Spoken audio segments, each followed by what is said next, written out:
Alvin కాలనీకి వస్తే ఒక 5-6 వేల మంది వస్తారన్నా మీరు రావాలి అని అడిగిండు. నేను చెప్పినా ఎక్కువ మందిని కలుసుడే సంతోషం తమ్మి, నేనే వస్తా అని చెప్పిన. పాపం తమ్ముడు అక్కడనే ఒక ఫంక్షన్ హాల్ బుకింగ్ చేసిండు, అన్ని మొత్తం మిమ్మల్ని అందరినీ పిలిచిండు. పిలిస్తే ఇక మీ ఎమ్మెల్యే గారు కేసీఆర్ దయతోని మీ ఆశీర్వాదంతో మీరందరూ ఓట్లేస్తే కారు గుర్తు మీద గెలిచిన ఎమ్మెల్యే ఇవాళ మరి మన పార్టీలకు అనిల్ రెడ్డి వస్తానంటే ఆ ఫంక్షన్ హాల్లోనికి ఫోన్ చేసి బెదిరించిండట. అట్లెట్లు ఇస్తావు, ఏం సంగతి నీకు, నీ సంగతి చూసుకుంటా, మా వెనక వీడున్నాడు వాడున్నాడు అని చెప్పి ఆయన చెప్పిండట. పాపం ఫంక్షన్ హాల్ ఆయన భయపడి ఆయన వెనకకు పోయిండు. దాంతో అనిల్ని ఇంకా చాలా ఇబ్బంది పెట్టిండ్రు, ఇంకా చాలా చాలా బెదిరించే ప్రయత్నం కూడా చేసినారు. కానీ సతీష్ను కూడా, మన ఎర్రబెల్లి సతీష్ను కూడా ఇబ్బంది పెట్టినారు, ఇబ్బంది పెట్టే ప్రయత్నం చేస్తూనే ఉన్నారు. కానీ ఇవాళ మొక్కవోని ధైర్యంతో వేలాదిగా మా ఆడబిడ్డలను అన్నదమ్ములను తీసుకొని పార్టీలోకి విచ్చేస్తున్న మీకు మళ్ళొక్కసారి తిరిగి హృదయపూర్వకంగా స్వాగతం సుస్వాగతం తెలియజేస్తూ, ఒకటి మాత్రం పక్కా, 2 ఏళ్ళు అయిపోయింది ప్రభుత్వం వచ్చి, మీరు చూస్తున్నారు ఏం జరిగిందయ్యా. కాంగ్రెస్ ప్రభుత్వం మార్పు మార్పు మార్పు అని చెప్పి ఊదరగొట్టి ప్రజలకు హామీలు ఇచ్చి అధికారంలోకి వచ్చి 2 ఏళ్ళయి ఏం జరిగింది ఏం ఒరిగింది అంటే 3 జరుగుతున్నాయి. కూల్చివేతలు, పేల్చివేతలు, ఎగవేతలు. గంతే. ఈ ప్రభుత్వం ఏందా అంటే కట్టే కొట్టే తెచ్చే అని చెప్పినట్టు కూల్చివేతలు, పేల్చివేతలు, ఎగవేతలు. కూల్చివేతలు హైడ్రాన్ పెట్టి పేదోళ్ళ ఇల్లు కూలగొట్టుడు, మొత్తం ఆల్విన్ కాలనీకి వెళ్ళి మొదలు పెడితే అన్ని బస్తీలలో ఇల్లు కూలగొట్టుడు తప్ప ఒక్క హైదరాబాద్లో ఒక ఇటుక పెట్టింది లేదు, ఒక ఇల్లు కట్టింది లేదు. ఇందిరమ్మ పేరు చెప్పుకొని బతుకుడు తప్ప ఒక్కటంటే ఒక్కటి మంచి పని మాత్రం గరీబోళ్లకు చేసింది లేదు ఈ ప్రభుత్వం వచ్చినాక. రెండోది పేల్చివేతలు. ఈ లంగలే ఈ కాంగ్రెస్ వాళ్ళే ఆ కాళేశ్వరంలో ఉన్న మేడిగడ్డ బరాజును వీళ్ళే వెలిచిండ్రు. తర్వాత ఇప్పుడు మన చెక్ డ్యాములు వెలుస్తున్నారు. ఒకటి కాదు 2-3 వేల్చిండ్రు ఇప్పటికే. కేసీఆర్ గారేమో కడితే ఈ దరిద్రులు వచ్చిన తర్వాత పేల్చి పారేస్తున్నారు చెక్ డ్యాములు. ఇక మా వెంకటేశ్వర రెడ్డి గారు ఇక్కడ ఉన్నాడు, ఆయన ఒక్క కాన్స్టిట్యున్సీలనే కేసీఆర్ గారు దేవరకద్ర మహబూబ్నగర్ వెనుకబడ్డ నియోజకవర్గం అని చెప్పి పెద్ద ఎత్తున అక్కడ ఒకటే కాన్స్టిట్యున్సీలో దగ్గర 10-20 చెక్ డ్యాములు, 36 చెక్ డ్యాములు కట్టించిండు. వీళ్ళ ముఖాలకు కాంగ్రెస్ వాళ్ళు వచ్చినాక ఒక చెరువు కట్టింది లేదు, ఒక చెక్ డ్యామ్ కట్టింది లేదు, ఒక ఇటుక పెట్టింది లేదు. కానీ ఉన్న చెక్ డ్యామ్లను ఇవాళ బాంబులు పెట్టి పేల్చేస్తున్నారు. ఎందుకంటే కాంగ్రెస్ వాళ్ళకు ఇసుక తోడుకొని కష్టమవుతుందంట, ఇసుక తోడుకొని దొంగతనంగా అమ్ముకునేందుకు కష్టమవుతుందంట. నీళ్ళు ఆగితే ఇసుక తీయరాదు కదా, అందుకే నీళ్ళు ఆగకుండా చేసి చెక్ డ్యాములు పేల్చేసి ఇసుక తవ్వుకొని దొంగతనంగా అమ్ముకొని మరి ఢిల్లీకి కప్పం కట్టాలి కదా, ఆ పని చేస్తున్నారు. అందుకే మేము అంటున్నాం, ఎగవేతలు, కూల్చివేతలు, పేల్చివేతలు తప్ప ఈ 2 ఏళ్లలో సాధించిందేం లేదు. ఇక ఎగవేతల గురించి అయితే నేను చెప్పాల్సిన అవసరం లేదు, ఆయన పేరు మార్చుకోవాలా, యనుమల రేవంత్ రెడ్డి కాదు, ఎగవేతల రేవంత్ రెడ్డి. ఎందుకంటే మీరు చూడండి ఏమేం మాటలు చెప్పిండు, పెద్ద పెద్ద డైలాగులు కొట్టిండు. కేసీఆర్ గారు 1,00,000 రూపాయలు ఇస్తున్నాడు లగ్గం చేసుకుంటే, కళ్యాణ లక్ష్మి షాదీ ముబారక్ అని నేను తులం బంగారం ఇస్తా అన్నాడు. సోనియా గాంధీ మీద ఒట్టన్నాడు, అట్లా ఆడపిల్లలకు నెలకు 2,500 ఇస్తా అన్నాడు. ప్రియాంక గాంధీ మీద ఒట్టన్నాడు. మరి అయినాయా వాళ్ళకని వచ్చినాయా? 2,500 తులం బంగారం వచ్చిందా? ముసలోళ్ళని ముంచిండు. 2,000 పెన్షన్ను 4,000 చేస్తా అని మాట్లాడిండు, వచ్చినాయా? ఇవేవి కాలేదంట. కానీ ఇప్పుడు 1,00,000 మంది ఆడోళ్ళని కోటీశ్వర్లు ఎత్తారట ఈ మొగోడు. ఏది ఒక్కరినిద్దరిని కాదు, తెలంగాణలో ఉన్న 2 కోట్ల మంది ఆడపిల్లలు ఉంటే అందులో 1,00,000 మందిని కోటీశ్వర్లు చేసేదాకా ఇచ్చిపెట్టాడట. ఎట్లుంది ఇదంటే అదేమంటారు చూడు, కూట్లే రాయి తీరేనాడు ఎట్లా రాయి దిగిస్తాను బయలుదేరినట. నెలకు 2,500 ఇయనికి ముఖం లేదు, కానీ నేను మొత్తం 1,00,000 మంది ఆడపిల్లల్ని కోటీశ్వర్లను చేస్తా అంటుండు. 1,00,000 మందిని కోటీశ్వర్లు చేయాలంటే నాకు కొద్దిగా లెక్కలు చక్కగా రావు. 1,00,000 మందిని కోటీశ్వర్లు చేయాలంటే ఎన్ని కోట్లు కావాలి తల్లి? 1,00,000 కోట్లు కావాలి. మరి మన బడ్జెట్ ఎంత? 3,00,000 కోట్లు. ఎన్ని రోజులు కావాలి మరి? మీరు నేను బతుకుంటామా? 1,00,000 మంది కోటీశ్వర్లు కావాలంటే గింత లంగ మాటలు, గింత దొంగ మాటలు, పెద్ద పెద్ద గొంతేసుకొని వస్తున్నాడు. నిన్న మొన్న మీరు చూసారు. నాకు నిజంగా ఒకటి అర్థం కావట్లేదు. ఇప్పుడు ఎవరన్నా నువ్వు ఎక్కడికి వెళ్ళి వచ్చినావు, అసలు నువ్వు ఎక్కడికి వెళ్ళి మొదలైంది నీ ప్రయాణం? రోడ్ల మీద అయినా పెయింటింగ్లు వేసుకుంటుండే పాపం రేవంత్ రెడ్డి గారు. మంచిదే, తప్పేం లేదు. చిన్న స్థాయికి వెళ్ళి పెద్ద స్థాయికి ఎవరైనా రావాల జీవితంలో, తప్పులేదు. కానీ మంచి పనులు చేసి రావాలి. లంగ పనులు చేసి, దొంగ పనులు చేసి బ్యాగులు మోసి సంచులు మోసి దొరికిపోయి జైలుకు పోయి మళ్ళీ అదేదో పెద్ద గొప్ప విషయం అన్నట్టు మళ్ళీ దానికి పోజులు కొట్టుకుంటా. సరే నీ కిస్మత్ బాగుంది, పేమెంట్ కోటాల ఢిల్లీలో పైసలు ఇచ్చినావు, ముఖ్యమంత్రి పదవి తెచ్చుకున్నావు, అందరికి ఎరికేది. ఇప్పుడు కూడా నెలకు నెలకు ఢిల్లీ పైసలు పంపుకుంటా పదవి కాపాడుకుంటున్నావు, సంతోషం, నువ్వు కాపాడుకో. కానీ ఆ పదవిలోకి వచ్చినోనికి సంతోషం ఉండాలి కానీ ఏడిపోయిందిరా నాయన. రోజు రోజు మీరు చూడు, టీవీ పెడితే చాలు తిట్ల పురాణం తప్ప ఏముండదు. మీరు గట్టిగా అడిగిర్రు అనుకో, ఏమాయిరా బై 2500 ఏడు ఉన్నాయని చెప్పి మీరు అడిగిరంక ఆడపిల్లలు పోయి మీ గుడ్లు వీకి గోటీలు ఆడుతా అంటాడు. వీడెక్కడ ముఖ్యమంత్రి? ముసలోళ్ళు పోయి ఏమాయిరా బై మరి 2000 పెన్షన్ 4000 చెప్తాను, 100 రోజులు అంటే నరక్తివి ఏడవన్నావు తమ్మి అంటే నీ పేగులు తీసి మెడలు వేసుకుంటా అంటాడు. అట్లాగే మన విద్యార్థులు పోయి ఏమయ్యా మరి 2 లక్షల ఉద్యోగాలు అన్నావు, ఏం సంగతి అంటే నీ లాగుల తొండలు ఇడిచి పెడతా. వీడేం ముఖ్యమంత్రి, వీందేం భాష, నాకు అర్థమే కాదు. అరే 2 ఏళ్ళకి వెళ్ళి ఏం చేసినవారు అయ్యా నువ్వు అంటే లాగుల తొండలు ఇడుస్తా, మెడల బేగులేసుకుంటా, గుడ్లు వీకి గోటీలాడతా, నీ అమ్మ నీ అయ్యా గీదా భాష. మాకు రాదా భాష? మాట్లాడమంటావా? హైదరాబాద్లో పెరిగినోని నేను. మాట్లాడమంటే ఉర్దూలా, హిందీలా, తెలుగులా, ఇంగ్లీష్లా పొల్లు పొల్లు తిట్టే తెలివి నాకు కూడా ఉంది, మాకు కూడా వస్తుంది భాష.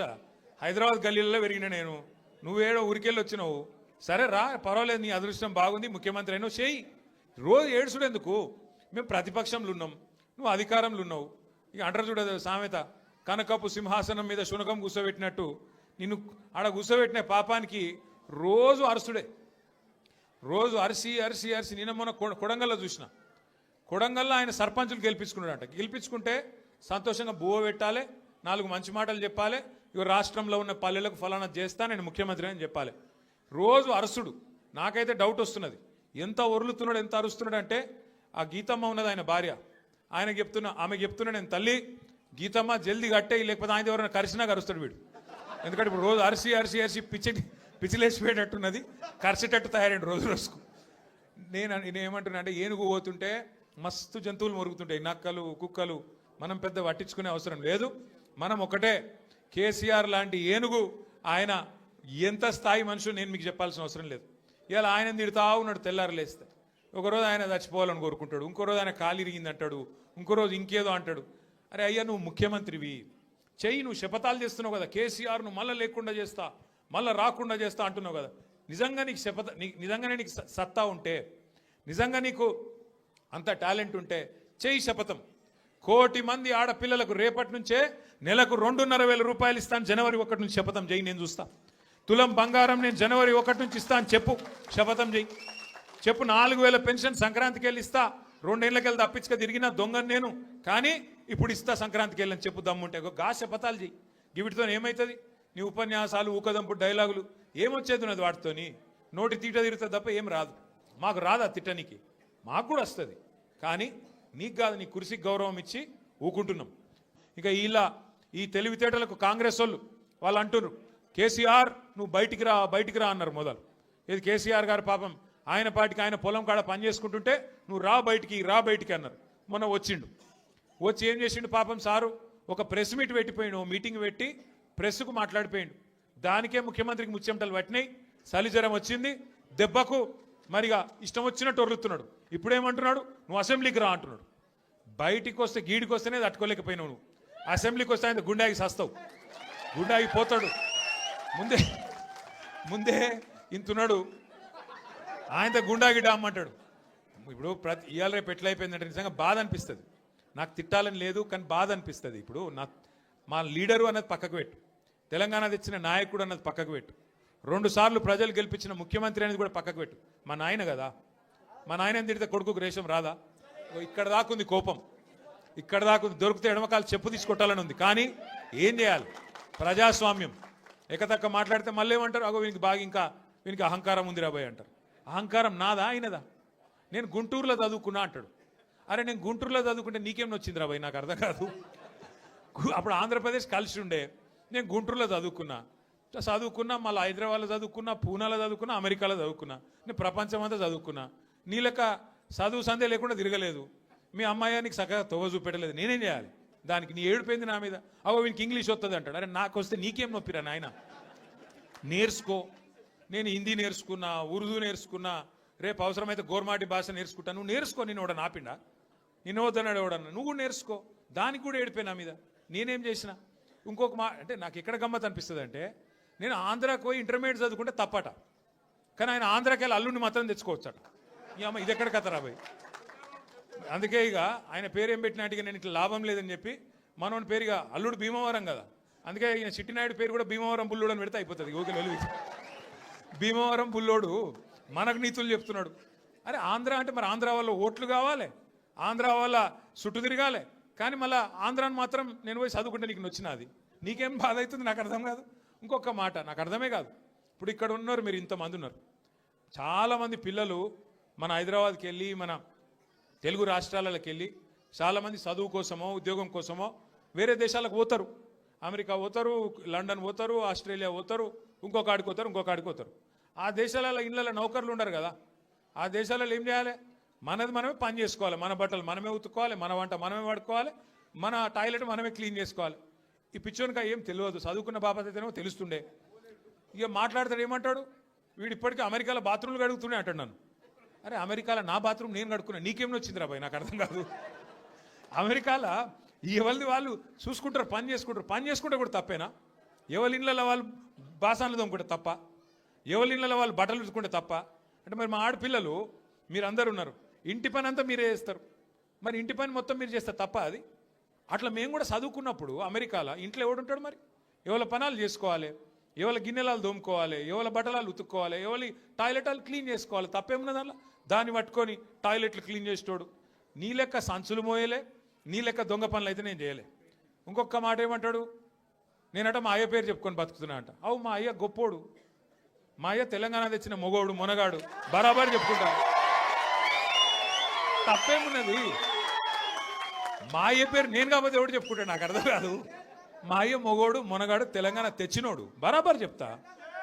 మరి నేనేమంటున్నా, నువ్వు సకట్ పనులు చేస్తే నీ పిల్లలు కూడా నీ పేరు చెప్పుకుంటారు. నువ్వు లుచ్చ పనులు చేసినావు అనుకో, నీ మన్మడు కూడా నీ పేరు చెప్పుడే గాలంగా మన్మని అని చెప్పుకోడు.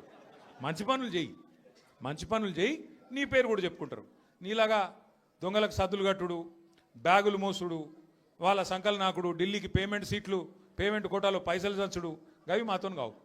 కొట్లాడతాం, మొగాలలాగా కొట్లాడతాం, మునగాలలాగానే బతుకుతాం, తెలంగాణ పౌరుషంతో బతుకుతాం. నీలాగా బతుకం, ఢిల్లీకి గులాములక్క మాత్రం బతుకం. ఢిల్లీకి సంచులు మోసుకుంటా, ఢిల్లీలో పోయి బీజేపీలతో రాసుకొని పోసుకొని తిరుక్కుంటా, జడ్జీల కాళ్ళు పట్టుకుంటా, అయ్యో నన్ను కేసుల లోపల నుక్కకుర్రి అని చెప్పి డైవులు కొట్టుకుంటా, గా బతుకు అవసరం లేదు. బతికిన నాళ్ళు దర్జాగా బతుకుతాం, చచ్చినప్పుడు కూడా రాయలుగా చచ్చిపోతాం. అంతేగాని ఇట్లా చిల్లర పనులు చేయం. మీకు దయచేసి నేను ఒకటే కోరుతున్నా, ఆయన మళ్ళా అంటుండు కేసీఆర్ నట ముఖ్యమంత్రి కానియాడంట. నేను కూడా మీ అందరికి ఒకటే చెప్తున్నా, మీ అందరి దయ ఉంటే, మీ అందరి ఆశీర్వాదం ఉంటే ఖచ్చితంగా కేసీఆర్ సంగతి ఇడిచిపెట్టు, నిన్ను కొడంగల్లో కూడా మళ్ళీ గెలవనీయకుండా చేసే బాధ్యత మాది. నిన్ను కొడంగల్లో మళ్ళీ గెలవనీయకుండా మళ్ళీ అసెంబ్లీకి రానియకుండా చేసే బాధ్యత పార్టీగా మేమందరం, ప్రజలుగా మేమందరం తీసుకుంటాం. నువ్వు మాట్లాడే మాటలు, చేసే రోత పనులు, వాటికి ఇలా ప్రజలు అసహించుకుంటున్నారు, నోట్లో ఉంచుతున్నారు. ఏం మాటలే అవి, ముఖ్యమంత్రి టీవీ పెడితే పిల్లలు ఖరాబ్ అయ్యేటట్టున్నారు నీ భాష ఇంటే అని చెప్పి మొత్తం టీవీలు బంద్ చేస్తున్నారు. గసంటి పరిస్థితి వచ్చింది. ఏం అడిగిండు కేసీఆర్ గారు మొన్న? ఏమయ్యా పాలమూరు ప్రాజెక్ట్ని ఎందుకు పండబెట్టినావని అడిగిండు. ఏమైందయ్యా, 8 నెలలు అయింది, డీటెయిల్డ్ ప్రాజెక్ట్ రిపోర్ట్ కేంద్ర ప్రభుత్వం నరేంద్ర మోడీ వెనుకకు పంపిండు, నీకు సిగ్గులేదా ముఖ్యమంత్రి? అది వెంటనే మళ్ళా పంపి 90% పనులు పూర్తయిన ప్రాజెక్టు ఇంకొక 10 పైసలు పెడితే అయిపోతుంది చేసి మరి ఆ పాలమూరుకు నీళ్ళు అన్నాడు. తప్ప కేసీఆర్ గారు అన్నది? దానికి సమాధానం చెప్పే తెలివి లేదు, పిచ్చి మొరుగుడు మొరుగుతూ ఉన్నాడు. అట్లాగే కేసీఆర్ గారు ఏమన్నారు, కృష్ణా జలాల్లో అన్యాయం చేస్తున్నాడు నరేంద్ర మోడీ, భారతీయ జనతా పార్టీ ఖచ్చితంగా వాళ్ళని ఎదుర్కోవాలా, కొట్లాడాలా, ఢిల్లీలో ఏం చేస్తున్నారు నీ ఎంపీలు అని అడిగిండు. బీజేపీ ఎంపీలను అన్నాడు, కాంగ్రెస్ ఎంపీలను అడిగిండు. దాంతో ఇలా వాళ్ళకి సమాధానం చెప్పే తెలివి లేక ఇలా నోటికొచ్చినట్టు మాట్లాడుతున్నారు.